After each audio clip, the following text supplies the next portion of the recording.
Well, people are now going to jail for a lot longer in Britain for doing a lot less. A very deep corruption of democracy and the rule of law. And you just imagine that, someone is being presented to the public as the independent advisor on health, and they're actually a lobbyist for the tobacco industry. Pretty lively when Alison Pearson at the Telegraph gets a knock on the door from the police. That's everywhere. But when people reporting on Gaza are not just a nice little knock at the door from the police, when they're raided and their equipment seized and charges of terrorism, there's hardly a word in the mainstream media.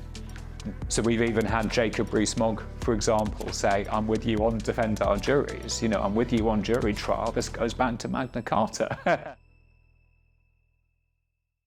I'm Tim Crosland. I'm a former government lawyer, but more recently I've been the director for a climate justice charity, Plan B, which has brought litigation against the government, and I've been working with various direct action movements, from Palestine Action to Extinction Rebellion to Just Stop Oil.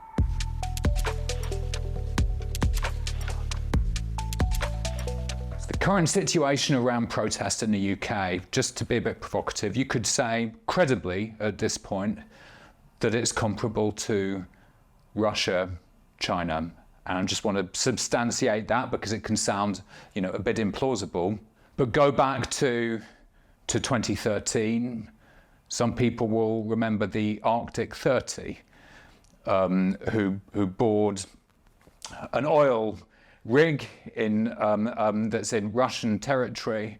They're arrested by the Russian authorities. They're detained in prison for a matter of months. There's an international outcry about that. It's considered emblematic of Russia's lack of democracy, its authoritarianism. Well, people are now going to jail for a lot longer in Britain for doing a lot less. Look at what's just happened in Hong Kong.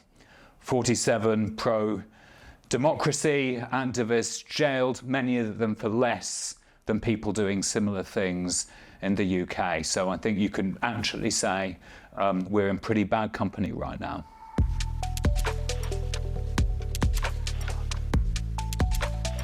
I think you can go back at what's happened since 2019 in particular, and you can pinpoint when things change.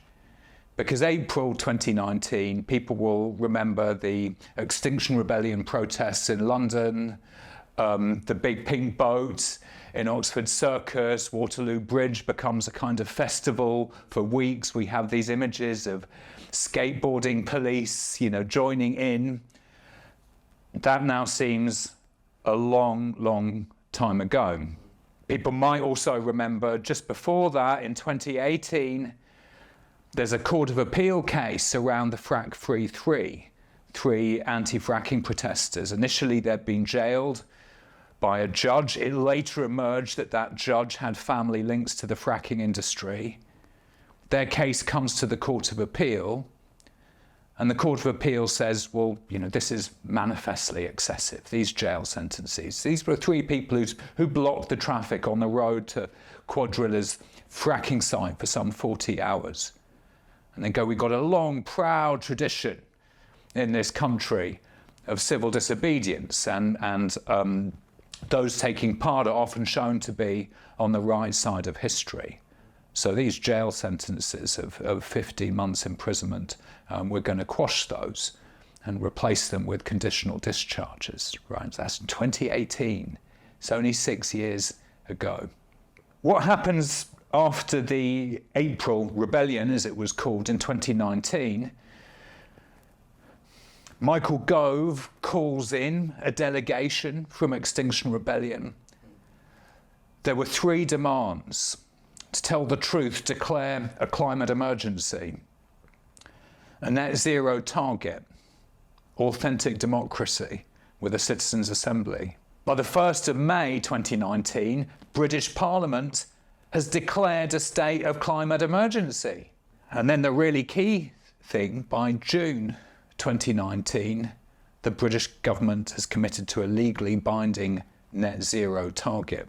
And that's the bit that worries big oil. Because when you have the British government, home of the City of London, the heart of neoliberalism in many, many ways, when you have the British government declaring a legally binding net zero target, this is no longer just words and aspirations. This is something that can hit the bottom line. And the PR companies get busy fast. And by July 2019, you have a report by Policy Exchange, so-called think tank. It's got charitable status. And it publishes a report that goes all over the British airwaves, extremism rebellion. And it says you might think these people are just concerned about their loved ones, about the climate, about life on Earth. Actually, they've got a hidden agenda to undermine our way of life, to undermine democratic values.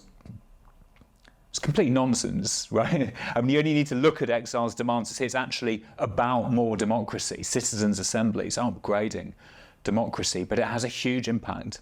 And by the next phase of the Extinction Rebellion protests in October 2019, the police are coming at it with a kind of violence. Fingers are being broken, people are being trampled on in their tents. I remember being outside the old Lambeth County Court in Kennington, just ahead of that event, and the police have knocked down the door of the listed building. They've confiscated the portaloos, they've confiscated the disability ramps, all the things that make this, protest accessible to people.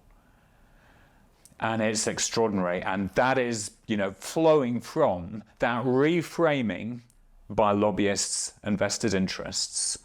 And they've been incredibly successful at that.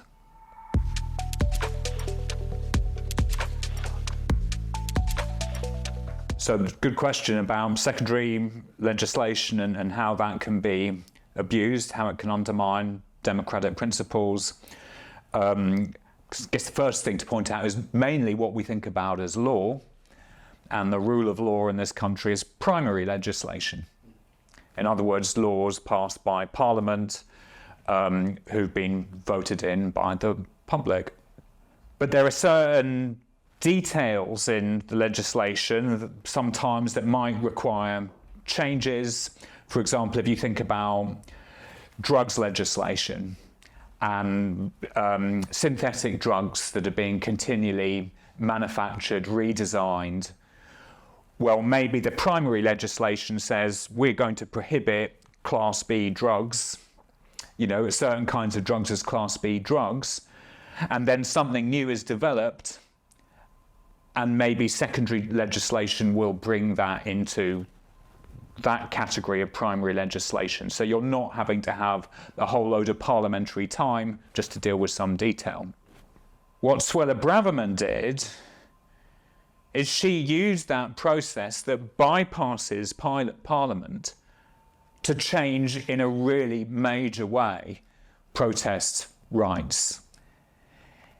In other words, she used what was called the Henry VIII clauses to redefine the threshold for regulating protest as anything more than minor, anything more than a minor noise, anything more than a minor disturbance, which kind of means effectively a protest that nobody is going to notice, therefore cannot have any impact. And she did that using secondary legislation. That was ruled to be unlawful by the High Court earlier this year. We assumed, given things that Richard Hermer, the Attorney General, had said, or we assumed, many people assumed, let's say, that the Labour government would want to distance itself from Suella Braverman and the toxic Tory crackdown on protest. And initially, Yvette Cooper at the Home Office said she was going to take time just to review this position and talk to Amnesty. And I think people thought, well, once she's had a look at it and spoken to the Attorney General, Richard Hermer, maybe she'll see some common sense will prevail here. But that's not, in fact, what's happened. she's looked at it and she's decided to tie herself to Suella Braverman's position and to resist the appeal brought by Liberty. So, that was a bit of a wake-up call for people who were imagining we were going to see a very different approach from the Labour government.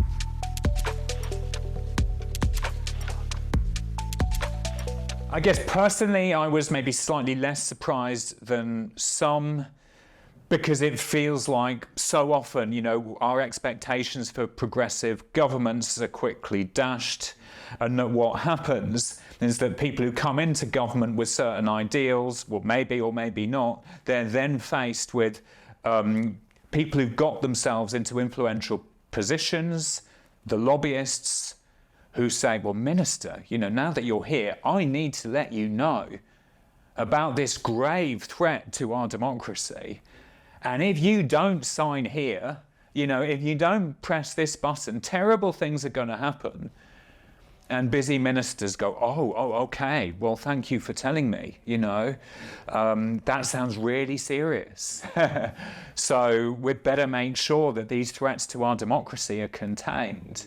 And if that sounds a little bit abstract, I just want to come to a particular figure who embodies this principle in some ways, Lord Wolney, who is being presented to the public as the government's independent advisor on political violence and disruption, who is in fact a paid lobbyist for the oil and arms industry, and everyone can see that. It's a fact. And who has been recommending that the groups who are targeting the people who pay him, like Just Stop Oil and Palestine Action, as in those are the groups that are targeting the vested corporate interests that are paying Lord Wolney, he's been recommending they're treated like organised criminals or treated like terrorists in the case of Palestine Action. And he is the person who's advising Yvette Cooper, the Home Secretary. He is deeply embedded in the Home Office for the time being. So when you know that, it suddenly becomes a bit less surprising. It's really an extraordinary deception on the British public and Parliament to present somebody as independent when they're actually being paid by the people who've got an interest in crushing dissent, in crushing protest, in crushing ordinary people holding big business to account. It is one, because it's the clue to a very deep corruption of democracy and the rule of law. And you just imagine that, someone is being presented to the public as the independent advisor on health, and they're actually a lobbyist for the tobacco industry. Again, we've still got a lot of people in this country who don't believe that kind of thing happens here. They're pointing at the Trump administration and the kind of people he's appointing and going, that is wild. That's not the sort of thing that happens here. But hang on a second, it is happening here. And it's out there and people know about it, but it's not the scandal that it ought to be.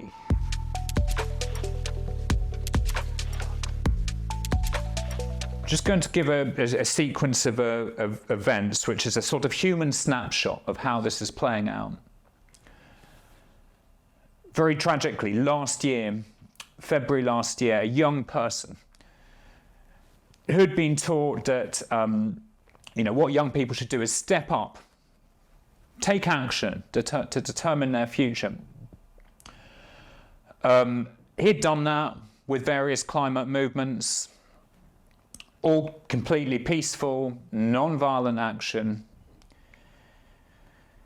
He's been jailed, finds jail very traumatic, gets so hungry he's having to eat dried pasta before it's cooked.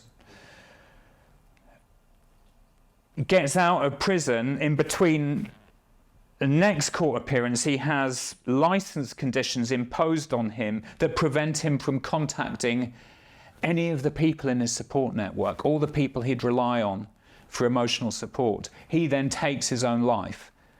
But before his next court appearance.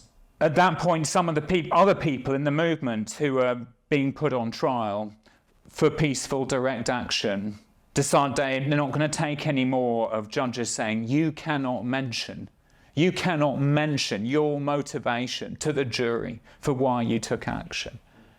Well, that doesn't feel like a trial. You can't explain why you did what you did, and you're up in front of a jury, and a jury is meant to be the sort of conscience of the public, but they don't get to hear your motivation, and they're trying to determine whether what you've done crossed a boundary or not. And the judge in a London Crown Court, just down the road from where we are now, I don't know, what's 10 minutes walk, Judge Reed, he makes an order that the defendants cannot mention the words climate change or fuel poverty in court, because he doesn't want the jury to know why people did what they did. And friends of this young man who took his own life tell the jury why they did what they did. Partly because of that. This comes out later in the proceedings. They say, I feel these court orders are stifling my human spirit. I just can't go along with it. I need to be truthful to the jury. So they use those words, climate change and fuel poverty. They are jailed just for that. They are jailed just for explaining to the jury why they did what they did. Supposedly that's a contempt of court. There were mainstream journalists who were covering this, mainstream media journalists. The judge, Judge Reed, says, seems a bit of a coincidence, journalist X. You're always in court when these violations of my orders take place. I'm suspicious you might be in on this. And the journalist goes to his paper and the lawyers get nervous, and so he stops coming to the court proceedings. So this isn't even reported properly in the mainstream media. We have that same judge this year threatening juries, threatening 12 jurors with criminal proceedings if they apply their conscience to the case. We have people who've been walking down the road along Whitehall for 15 minutes, jailed for 6 months.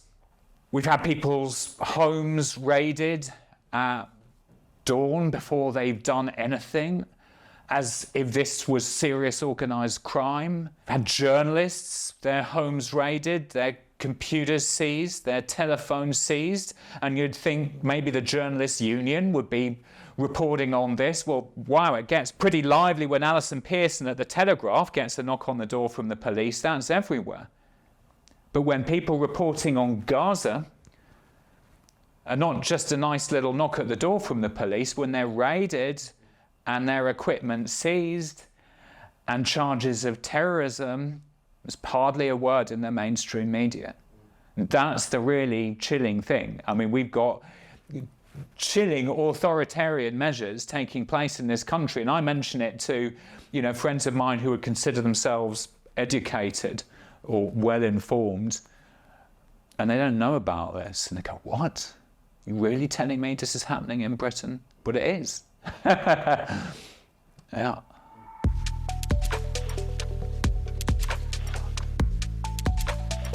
Yes, well, that's right. I think we do see a chilling effect on the media, in particular when judges start talking about contempt of court, and it's quite a vague area of the law. Nobody really knows exactly where the boundaries of contempt of court are.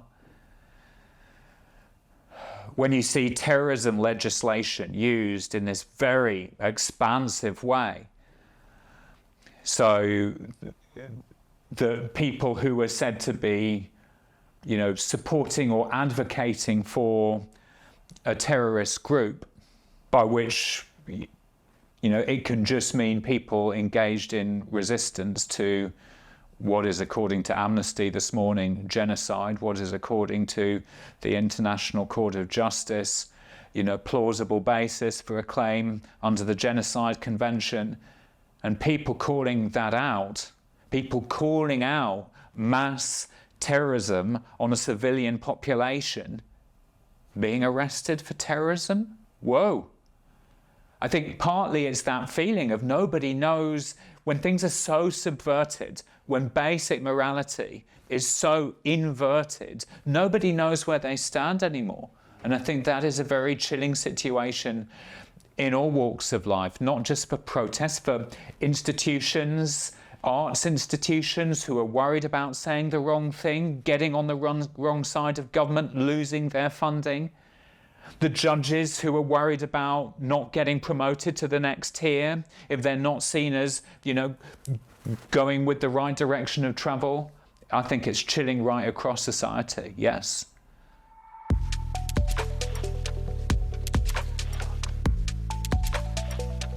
I think police are put in a genuinely difficult position.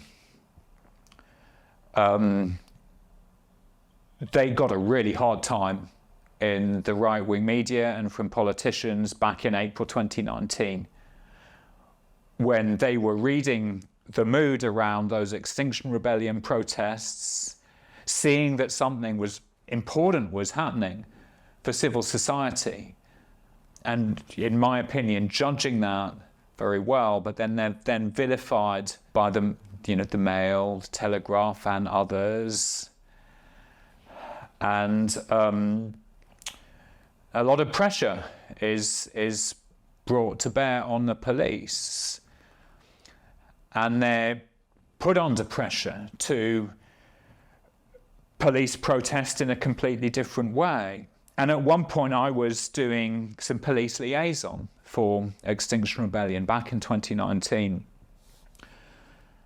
And I remember talking to the team there, and they talked about a no surprises principle. And that was a really healthy principle when you're policing mass protest. It's a principle that helps keep everyone safe. I remember them saying ahead of the October actions, October 2019, be really careful on the state opening of Parliament, because the protests intersected with the state opening of Parliament. So at the time it's the Queen coming down pell-mell to Parliament, and they were telling us, she has a totally different kind of protection. You've got snipers along the route, and if they see anything that's alarming, that's a totally different reaction. And so people need to know about that. And we were able then to discuss that, and we thought, right, let's be really, let's just pull off on that day, because we're not here for anyone to be hurt. Good example of the no surprises principle when you have good liaison with the police. And then I mentioned earlier that just before those actions start, that raid and the confiscation of the portaloos, the disability ramps, there were 6 people held up at gunpoint in a van that was moving T-shirts around. And I go back to the police liaison team. I said, Wayne, no surprises? And he looks at me a bit ruefully, because he knows that principle has been breached. And once you're treated like an organised crime group, well, it just becomes naive to tell the police what you're planning to do. So that cooperative principle really breaks down. There's an expert on crowd control, police relationships, Professor Stephen Riker, who was writing, very movingly on the 50th anniversary of Bloody Sunday. And he goes, well, what had happened was that the rhetoric coming from the politicians, put the police and protesters in a position where they were being taught and primed to see each other as the enemies. And that's when the risk of, violence emerging at some point ratchets up very considerably. And that's what we've got at the moment when, the media, politicians in particular with the last government, are demonising, vilifying protesters, priming police and protesters to see each other as the enemy. The thing that actually keeps protests safe, which is good dialogue and good discussion, it really breaks down. So to some extent, I guess I'm answering your question by saying I have more sympathy for the police than I do for the certain sections of the media and their political allies who are putting the police in that position where they're treating, people exercising their democratic rights as some kind of enemy. I think that's extremely dangerous.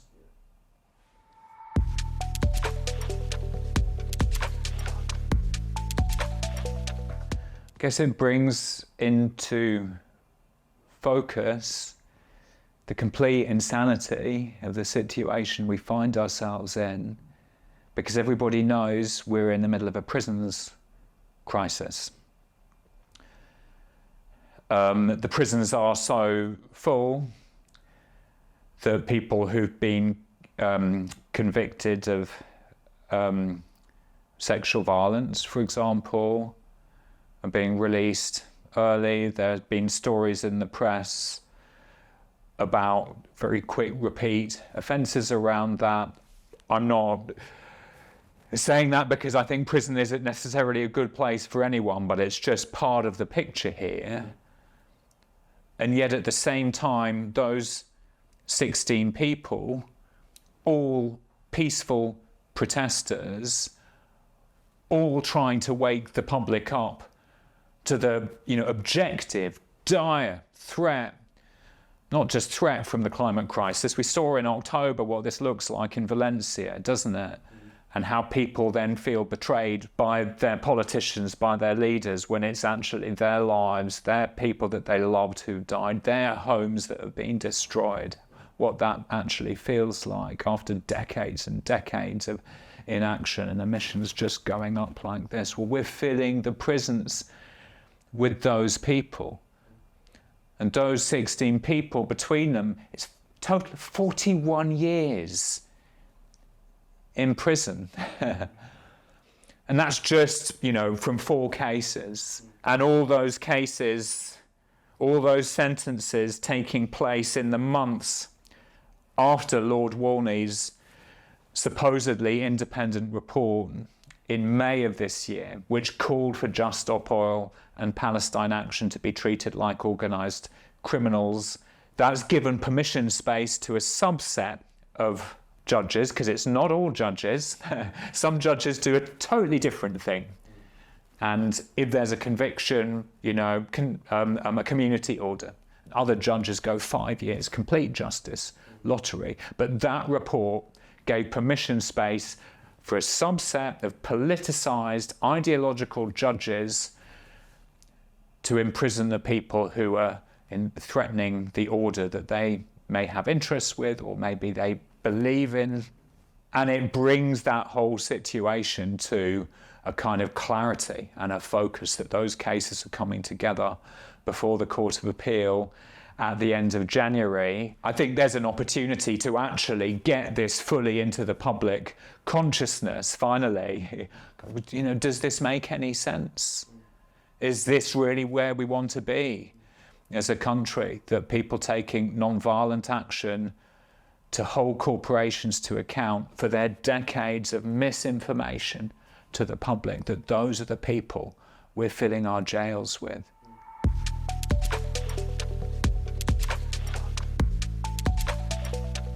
There are differences between the cases, for sure. Just at one end, we've got the group, The Whole Truth 5, as they've become known, who were convicted of planning protests around the M25 in opposition to the government's then plans to issue new oil and gas license, contrary to all the science.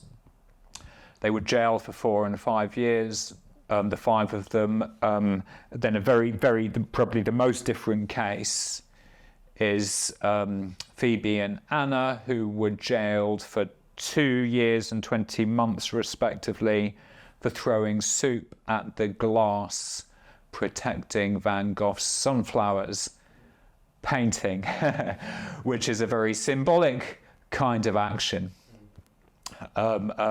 One of the people who wrote about that in The Guardian was Nadia from Pussy Riot, who received a similar sentence for her art protest in Putin's Russia.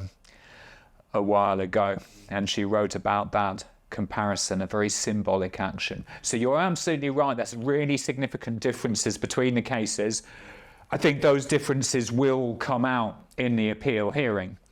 There's 2 days of court time, which is quite a lot to consider the legal points. Those different legal points will be made. There are some common threads as well between the cases, such as, should it make a difference that someone's motivation is a conscientious motivation?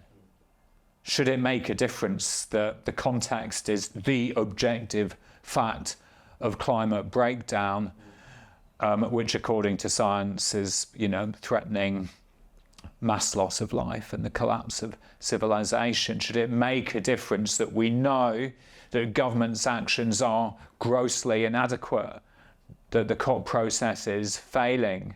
Should it make a difference that the access to justice provisions in the Aarhus Convention, which are meant to mean people can go to the courts, reasonably accessibly, have been frustrated for a decade by this government, which the government now admits? Should that make a difference?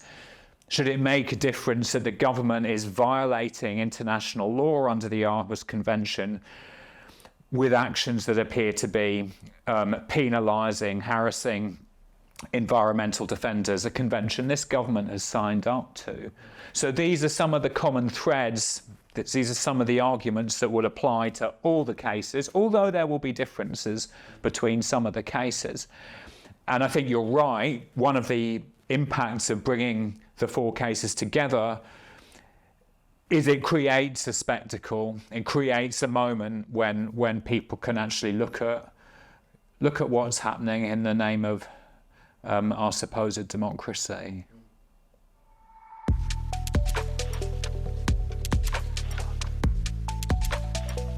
Defend our juries. It emerges in March last year after a retired social worker, 69 years old she is now, Trudy Warner. She sees what's happening at Inner London Crown Court, where information is being concealed from juries. She has this sense that the juries are being coerced into reaching the verdict the judge wants them to reach. She remembers a principle she's taught in school called jury equity. The juries have an absolute right to make decisions on their conscience, whatever a judge directs. And she holds this sign outside the court, the epitome of a simple exercise of freedom of expression and peaceful protest. The judge has her arrested. She's sent to the Old Bailey, where that exact same principle is set in marble inside the court, because it's been there since 1670.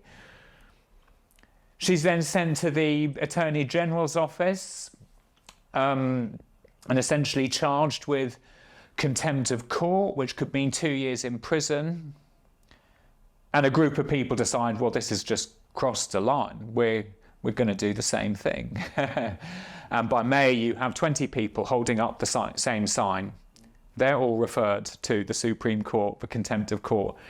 By September, you've got 250 people doing this outside every court in the country. By December, 500 people. And what this is doing is bringing to attention this very cynical programme of state measures to stop juries reaching not guilty verdicts in trials of both Palestine Action and also climate activists. Because what had been happening is that jury trial was just the Achilles heel in the government's programme of repression, because that was the hardest bit to control, 12 randomly selected members of the public. And when juries have been hearing about what's happening in Gaza, when juries have been hearing how the government has known for decades of the threat from the climate crisis and been working with the oil industry to suppress that, you had juries breaking down in tears. You had juries,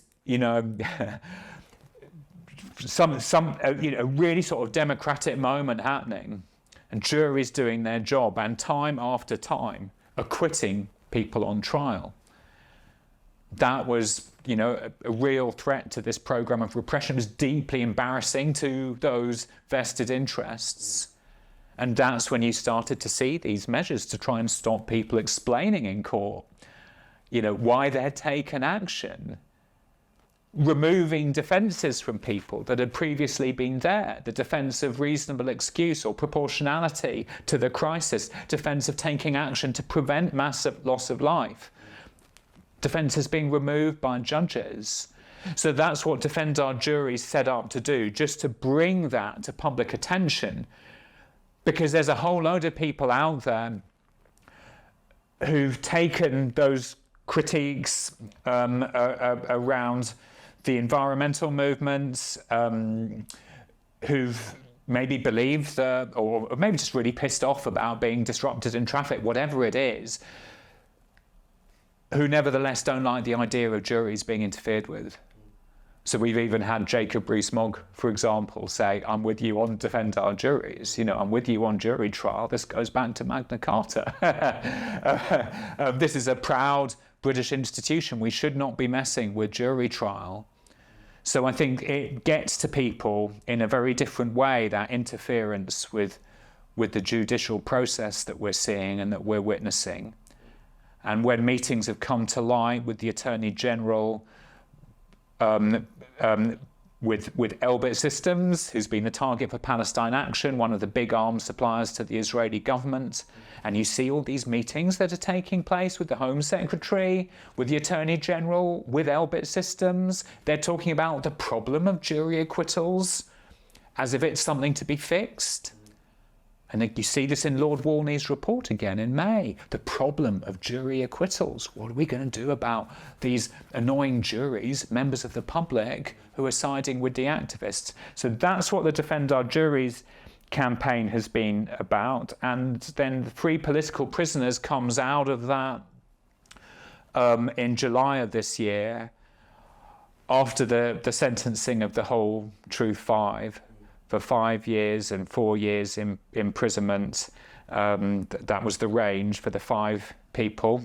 Again, the focal point of that is to just highlight the corruption of the democratic and legal process when you have lobbyists setting the policy. And the legislation that group were convicted under, actually Rishi Sunak publicly thanked Policy Exchange for helping to draft it. I mentioned Policy Exchange earlier, supposedly an independent think tank, actually funded by big oil and sponsored by the arms industry. So that's what that campaign is focused on, drawing attention to that corruption and ending the silencing and jailing of people who are just taking proportionate action to prevent mass loss of life, whether in Gaza or whether in relation to the climate crisis. Tim Crosland, currently working with Defend Our Juries and the Free Political Prisoners campaign. You can find more about those campaigns online, in particular on our website, defendourjuries.org. You'll find it if you look for it. And if you believe that democratic rights, freedom of expression, freedom of assembly are the lifeblood of democracy, if you believe it's wrong that people are being jailed in the midst of the prisons crisis for trying to prevent genocide, prevent climate breakdown, then please join us in letting the Court of Appeal know on the 29th and 30th of January. We need to use it or lose it. We need to be there exercising our rights. There will be a demonstration across those days. Please find out about it. Please block those dates out in your diary. The Royal Courts of Justice, the Strand in London. It's a transformative moment if we're there in numbers, and it's numbers there that's going to make this count.